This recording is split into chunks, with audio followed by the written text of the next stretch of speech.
না হলেও কমপক্ষে 10 বার একটা ব্যালট চেয়ে পাইনি। এই তিক্ত অভিজ্ঞতা আপনাদের সকলেরই আছে। এই বিজয়, এই আনন্দঘন পরিবেশ, এই উন্মুক্ত মঞ্চে কথা বলার পরিবেশ সবার ত্যাগ তিতিক্ষার মধ্যে এসেছে। তার মধ্যে একটি কথা আমি বলবো, দুঃখিত হলো সত্য, এই গরিবী গ্রাম বাজারে একজন হাজি নামের পাঁচি ছিল।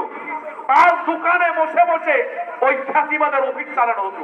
সেইখান থেকে এই গরিগ্রাম বাজার থেকে জামাতের কর্মীদেরকে মেরে তাড়িয়ে দেওয়া হয়েছিল এবং ঘোষণা দেওয়া হয়েছিল এই গরিগ্রাম বাজারে তাদের কাজটা দেওয়া হবে না। সেই বন্ধুদেরকে বলবো, সেদিন তোমাদের সাথে পুলিশ ছিল, আমরা নিরস্ত্র ছিলাম, আমাদের উপর তোমরা নির্যাতনের স্টিমুলার চালাইছো। তোমরা আরেকটাবার ময়দানে ফিরে আসো, তোমাদের চ্যালেঞ্জ করতে চাই।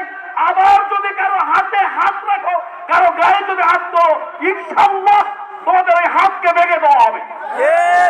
ওই হাতকে হাত রাখবো না ইনশাআল্লাহ।